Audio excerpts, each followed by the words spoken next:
Então, Capso, e nós vamos falar agora do Lauro Jardim, que descobriu a roda na questão do Nicolas. Ele diz que o Nicolas usa um padrão para alcançar o sucesso nos vídeos dele, né? Eu falei para vocês, o pessoal do governo está apavorado, né? Porque o governo não tem o Nicolas Ferreira para chamar de seu. Como é que a gente não consegue replicar o sucesso do Nicolas e coisa e tal? Eu já expliquei para vocês que o grande problema é que você precisa ter o argumento, precisa ter a verdade por trás. Não dá para você fazer um negócio, uma narrativa como eles gostam de fazer, uma narrativa totalmente sem sentido. Não é mais uma guerra de narrativas, né? Você tem que ter o argumento, você tem que ter a lógica por trás da coisa, você tem que ter a verdade por trás da coisa, né? Então, esse é o principal motivo do sucesso do Nicolas. Agora, eu também deixei claro para vocês que sim, o governo é ruim de comunicação. Tem um monte de táticas nas redes sociais que os caras dominam muito mal. E eu vou explicar algumas dessas táticas aqui que tem a ver com o que o Lauro Jardim fala nesse vídeo aqui, né? Eu já sei que vai ter gente falando para mim assim, Peter, mas você está ensinando as coisas para o pessoal do PT. Não, eu estou ensinando para todo mundo, estou falando para todo mundo. E são coisas conhecidas, não tem nenhum grande segredo, são coisas meio óbvias que todo mundo já deve saber já. Não faz muita diferença, mas eu acho engraçado porque, de novo, eles vão pegar essas técnicas, vão tentar usar essas técnicas e vão se quebrar do mesmo jeito, porque o que é fundamental é você falar a verdade, é você ter um argumento válido, um argumento claro no final das contas. Essa notícia foi sugerida por É Aquilo Que Eu Falo Para Vocês, os Pinguins da Amazônia e várias outras pessoas. Obrigado aí ao pessoal que sugeriu notícias lá no nosso site, no visãolibertaria.com, e obrigado a você que está assistindo o nosso vídeo. Se você gosta do nosso conteúdo, por favor, deixe o seu like e se inscreva aqui no canal, né? Pois bem, o Lauro Jardim descobriu que tem um padrão nas postagens do Nicolas, né? Tá aqui, ó.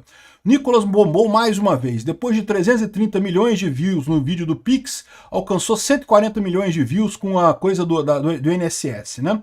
Nos dois casos, ele seguiu o mesmo padrão. Nada de surfar a onda no seu início. Só o fez uma semana depois do assunto fermentar na esfera digital, no momento que já havia um consenso em torno do caso. Com essas premissas na mesa, gravou os vídeos e mandou bala nas redes, né? Então, ou seja, ele deixou os argumentos surgirem na internet naturalmente e usou esses argumentos para impulsionar o vídeo dele, né? Isso daqui é o óbvio da guerra informacional, tá? Guerra informacional é um termo que existe, né? Que é justamente a forma como você divulga as coisas na internet.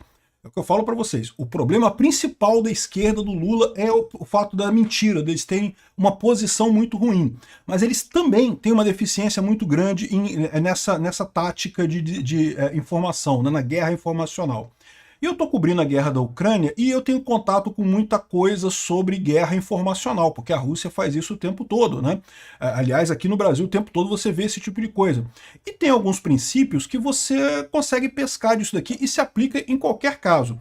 Se aplica tanto para quem está divulgando uma informação válida, quanto para quem está divulgando uma informação inválida. O problema, mais uma vez, a informação inválida nunca vai ganhar tanta força quanto a informação válida, a informação verdadeira. Isso é a origem do sucesso do Nicolas nessa história. Ele está fazendo um argumento que é um bom argumento, né? Mas enfim, olha só, um ponto que eu acho interessante de falar nesse tipo de coisa. Guerra de informação, esquece defesa. Não tem defesa para a guerra da informação. Fazer o que o Lula está tentando fazer de justificar, explicar, pegar o vídeo do Nicolas e fazer um react dizendo que está errado, não sei o que lá. Esquece esta porra. Você tomou um tiro. Guerra de informação é guerra só de ataque. Não tem defesa na guerra da informação. Não perca seu tempo, não perca suas energias. O pessoal me critica muito falando que eu não faço react. Não, o pessoal sugere, não, Peter, faz react desse vídeo aqui, dessa Roussetti falando não sei o que lá, olha que absurdo, faz react disso. Meu amigo, react em guerra informacional é perda de tempo, perda de tempo. Não, mas você está explicando não sei o que lá, está confrontando, está explicando, não interessa, cara. Se a pessoa pegou o vídeo do cara, aquilo colou na ideia da pessoa, já perdeu essa pessoa, não tem problema. Esquece a defesa, não tem defesa. O negócio é ataque, ataque, ataque, ataque, esquece defesa. E de novo, mas isso aqui é o patamar acima, tá? Eu não estou falando sobre a questão da verdade e da mentira. A verdade e da mentira é o fundamental, isso é o básico. Mas além disso, que você pode fazer para melhorar a situação, né? E outra coisa que você tem nesse caso, como eu falei para vocês, por que o Nicolas tem tanto sucesso nas redes? Porque nas redes sociais você tem o fator meme, né? O fator memético. É o fato de que... O que é o meme, a definição de meme na terminologia original? A palavra meme foi criada em 1970, muito antes da internet, na obra do Richard Dawkins, O Gênio Egoísta, né? E ele desenvolveu esse troço e basicamente significa que é aquela ideia, que você recebe aquela ideia e quer replicar aquela ideia, quer falar para outras pessoas aquela ideia. Na visão do Richard Dawkins, na verdade, toda a nossa sociedade é um grande fenômeno memético, tá? Porque a nossa língua é assim, a nossa língua, né? Como é que surgem termos novos na língua? Alguém fala uma coisa engraçada, os outros acham interessante, começam a usar aquele termo também, aquilo se espalha, vira uma nova palavra, vira uma nova expressão idiomática. Então é assim, toda a sociedade humana é feita na base do meme, na visão do Richard Dawkins. E na internet você tem essa propagação memética muito mais rápido. Então, quando você tem um vídeo, uma mensagem, uma ideia, algo que você coloca que tem esse potencial de replicação, que as pessoas gostam, que as pessoas acham interessante, aquilo replica muito rápido e você tem um alcance muito grande. Mas a grande questão é, como que você chega nessa ideia que tem um potencial de replicação muito grande, né?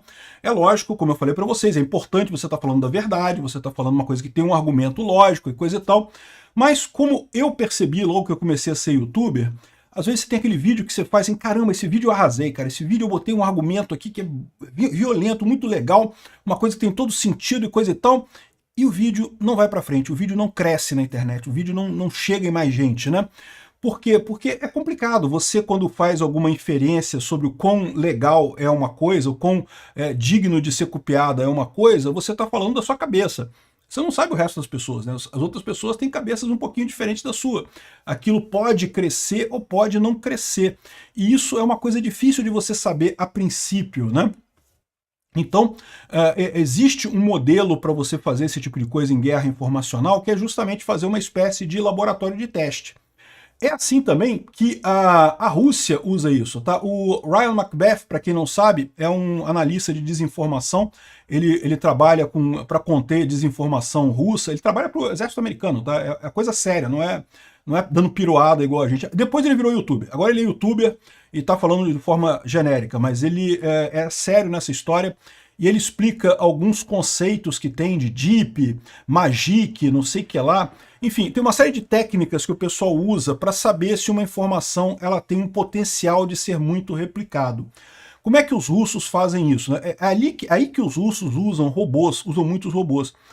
O pessoal acha que robô usa para você amplificar o seu termo, para fazer virar trending topic. Isso é besteira. Você não consegue grande alcance com robô, robô é inútil. Mas você consegue robô para criar termos aleatórios, ideias aleatórias, para ver alguma coisa que cola. Já reparou na guerra da Rússia e da Ucrânia que tem um monte de argumento que é totalmente sem sentido, coisa tipo, não, porque os ucranianos criaram um vírus que é transportado por aves e que vai matar só russo e não sei o que lá, e tem laboratórios biológicos, umas coisas que não tem nenhum sentido. Caramba, que lógica é isso? Não tem nada, nenhuma base na realidade isso, né? No entanto, como é que surge esse tipo de coisa? Isso surge de robôs russos criando um monte de narrativas aleatórias praticamente e jogando isso em grupos de discussão que eles conhecem, justamente o grupo que tem pessoas reais, para medir o quanto que aquela coisa cresce, o quanto que aquela coisa tem um potencial de replicação. Porque se você bota naquele grupo de pessoas que são tipicamente do seu público-alvo e aquilo, as pessoas realmente começam a copiar aquilo, começam a replicar, é sinal que aquilo ali tem o potencial de crescer bastante, né?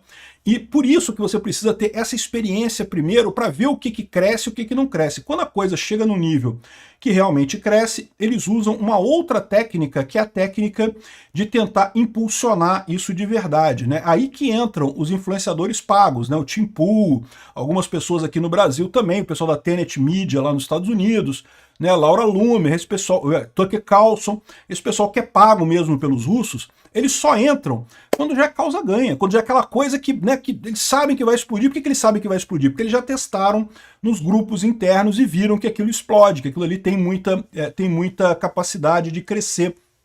E daí tende a explodir, né? Então eles usam nesse sentido esse tipo de coisa. O que o Nicolas faz é basicamente a mesma coisa, né? Só que de forma intuitiva. Ele espera a coisa fomentar, a coisa acontecer no espaço, vê que aquilo tem um potencial de crescimento e usa isso para divulgar o que ele está absolutamente correto nessa história. Mas, de novo, tudo isso funciona quando é verdade. Quando é mentira, isso dá merda. A propaganda russa usa esse tipo de coisa e acaba dando merda pra caramba, né? Por exemplo, a gente tem o caso aqui do Jackson Hinkle. Conhece esse cara aqui? Ele é um propagandista russo, ou era um propagandista russo, tá? Ele começou fazendo muita propaganda para os russos no início da guerra, fazia um monte de coisa, e era o cara da amplificação. Ele tem aqui, ó, 3 milhões de seguidores no Twitter. O cara é gigantesco, né? E ele começou a fazer propaganda russa no início da guerra. Só que ele fazia propaganda falsa, desinformação. E aí o que você tem nesse caso? Rapidamente ele ficou queimado, porque as pessoas percebem que ele está fazendo desinformação. Sabem que ele está usando termos errados, que a lógica dele não faz sentido, né? Então, durante um tempo, ele recebeu uma boa grana dos russos. Ele tinha até uma noiva russa, cara. Porra, bonita pra caralho. Olha o cara feio pra cacete. Tinha uma noiva russa, loura, bonita pra caramba. Certamente a handler dele lá do FSB, né? Mas enfim, depois se separaram. Mas enfim, e ele certamente recebia dinheiro dos russos para fazer esse tipo de propaganda. Mas o que acontece com esses caras? Rapidamente cai em descrédito, né? Depois o Jackson Hinkle teve que começar a fazer propaganda para os Houthis, pro pessoal do Iêmen, pro Hamas e coisa e tal. Por quê? Porque a Rússia não interessa mais. Para que a Rússia vai pagar para um influenciador que quando ele amplifica a coisa não atinge ninguém, só atinge a bolha deles mesmo? Não tem interesse nenhum. Não. O grande segredo, e essa é uma coisa excelente no Nicolas, é que ele atinge todo o público brasileiro, ele não atinge só a bolha da direita. Eu falo muito, mas eu falo muito para a bolha libertária, eu não tenho muito alcance fora da bolha libertária, não tem muita coisa fora. O Nicolas não, o Nicolas tem um alcance enorme fora da direita brasileira, né? E isso é uma coisa muito, muito valiosa no comunicador. É diferente de você ter a Glaze Hoffman, ela fala para a bolha dela ouve, mas ninguém fora da bolha dela ouve, então não faz diferença no final das contas. Então isso é um ponto. O cara, se usar esse tipo de tática com mentiras, ele rapidamente decresce, acaba sem substância, né? É o que está acontecendo com o pessoal da Tenet Media lá, o Tim Pool. O Tim Pool tá com problema de audiência, cara. O show do Tim Pool já foi um show que era um sucesso nos Estados Unidos, não é mais sucesso. Por quê? Porque queima o show você fazer esse tipo de coisa. Uma coisa que você fala errado, você pode falar uma coisa errada de vez em quando. Eu falo coisas erradas de vez em quando, não tem jeito, né? É a nossa profissão. Por mais que você pesquise, uma coisa ou outra sai errado. Mas você sistematicamente fazer desinformação, você fica queimado. E esse é o problema do pessoal que se mete a usar essas técnicas usando a mentira. E é por isso que eu digo para vocês que o Nicolas está tranquilo e não tem como a esquerda tentar contornar. Eles podem melhorar a comunicação deles? Eles podem. É o que eu falei para vocês. Guerra da informação não tem defesa. Esquece esse negócio do Nicolas. A esquerda está falando do Nicolas esse tempo todo, tentando refutar o Nicolas, tentando fazer react do Nicolas e coisa e tal. Estão perdendo tempo. Em vista, se fosse para... Se eles tivessem um caso positivo, se eles tivessem razão nesse caso, eles deveriam partir para outra. Pô. Para de falar disso, fala de outro assunto, esquece esse negócio. E é por isso também que eu não faço react, porque é perda de tempo. Fazer react, você está dando imagem, tá dando tempo de tela para outra pessoa e não vai conseguir ganhar muita coisa no final das contas. No final das contas, você não ganha muito valor nisso daí, né? Enfim, são 3 fases. A primeira fase, como eu falei, é você checar se a coisa tem viralidade, né? Consegue viralizar. Depois você amplifica com contas muito grandes que atingem muita gente. E depois a terceira fase é você relembrar isso de tempos em tempos. Então, de tempos em tempos, você relembra esse caso para ficar mantendo isso na memória coletiva das pessoas, aquele caso, né? Então, isso é a estratégia de 3 pontos da desinformação russa, que, de novo, funciona se você tem um caso que é verdade. Se é verdade, se tem uma lógica, se está calcado na realidade, acaba florescendo. Se é desinformação, pode até enganar umas pessoas por algum tempo, mas vai acabar sendo desmascarado mais dia ou menos dia e você vai perder credibilidade. Ou pelo menos o pessoal que fez a amplificação atenção a galera que está recebendo dinheiro da Rússia aqui no Brasil, tá? O pessoal que fez amplificação vai ficar queimado, né? Tem alguns canais por aqui que você pode ver aqui no Brasil, que começaram a fazer desinformação russa agora, e tem uma pequena fração, eram canais maiores que os meus no início dessa coisa toda, agora tem uma pequena fração da minha visualização diária, esses canais que começaram a fazer propaganda russete. Por quê? Por causa do efeito Jackson Hinkle. Se você não tem a verdade por trás de você, você fazer amplificação de mentira, você queima a sua credibilidade. Funciona durante um tempo funciona, mas é o velho problema, né? Então, é por isso que eu falo também essas coisas, porque eu não tenho problema. Ah, o PT vai usar essas táticas agora. Vai usar como, meu amigo? Eles não têm a verdade, eles não têm a lógica por trás, eles não têm um argumento razoável nessa história, eles estão com ideias antiquadas que não funcionam mais, não adianta eles tentarem usar esse tipo de tática, que eles vão se quebrar mais adiante, sem lógica nenhuma, né? E eles conhecem essas táticas também. O Lula tá lá na Rússia falando com Putin, então não tem problema nenhum. Mas é muito engraçado isso, ver como é que o Nicolas machucou esse pessoal, né? Como é que eles continuam nesse negócio quase como uma obsessão falar do Nicolas. Ah, eu esqueci de falar como é que é a minha técnica. Porque a minha técnica é diferente do Nicolas. O que eu percebi, no final das contas, fazendo YouTube esse tempo todo, né? É que, de fato, você não consegue saber o que vai viralizar e o que não vai. Tem vídeos meus que eu faço aqui que eu falo, caralho, esse vídeo ficou do caralho, o pessoal vai falar pra cacete disso, vai explodir esse vídeo. E é um vídeo merda que não tem ninguém falando da coisa. E tem outros vídeos que eu faço vídeo, e, porra, um vídeo meio despretensioso, um vídeo que meio que merreca, e de repente explode o vídeo, tem 200 mil visualizações, não sei o que lá. É muito difícil saber o que vai explodir, o que não vai explodir na internet por conta disso. Você não sabe o que vai ter o gancho na cabeça das pessoas para copiar esse negócio e replicar a coisa, né? E aí eu tenho um dilema, porque eu podia atuar como Nicolas, esperar só o assunto já tá pronto e aí eu falar a coisa. Só que qual que é o problema meu? O problema meu é que eu não sou gigante igual o Nicolas. Se eu fizer isso, se eu esperar o assunto tá bem consolidado para ir eu falar dele, eu vou ser só mais uma voz falando no meio da multidão, não vai fazer diferença para mim. Para quem é menor, você dá a notícia primeiro, você ser o primeiro a falar de um assunto é uma coisa muito importante. Eu noto isso. Quando eu sou o primeiro a levantar um ponto e coisa e tal, a levantar uma coisa, pô, eu costumo ter boas views, porque é uma coisa que ninguém está falando ainda, né? Mas aí você tem esses dois problemas. Como é que você sabe o que vai viralizar e conjuga isso com o fato de ser o primeiro a falar da coisa, né? A minha resposta para isso, todo mundo sabe minha estratégia, é fazer muitos vídeos. Faça muitos vídeos, né? Na verdade tem mais do que isso, tá? Tem o meu site também. O meu site já é fornecido com feedback das pessoas, então eu já tenho feedback de coisas que o meu público está interessado, que o meu público está assistindo, está interessado. Então eu já tenho no site ali um feedback bom do que vai ser as coisas que têm potencial de viralizar. E além disso, eu faço muitos vídeos, porque muitos vídeos, alguns não vão dar visão, não vão dar liga, não vão encaixar, mas alguns vão. Então, ou seja, no final das contas, você acaba tendo essa grande repercussão aqui, o canal continua crescendo. Mas, de novo, nada disso é válido se não for calcado na verdade. Desinformação, você até pode usar isso para desinformação, mas lembra, você fazer isso como estratégia de longo prazo é um erro, porque você vai se queimar. Tem um monte dessas estratégias que é a estratégia boa de curto prazo, mas ruim de longo prazo. Quer ver uma outra? Negócio de fazer clickbait, aquele assunto que você faz a frase, o título do vídeo deixando uma dúvida, né? Saiba o que aconteceu com fulano de tal. Fulano de tal fez isso e aí a pessoa tem que assistir o seu vídeo para saber o que aconteceu, né? Isso é clickbait. Isso funciona? Funciona pra caralho. Funciona muito bem. Só que qual que é o problema? O seu ouvinte, o seu espectador fica puto contigo.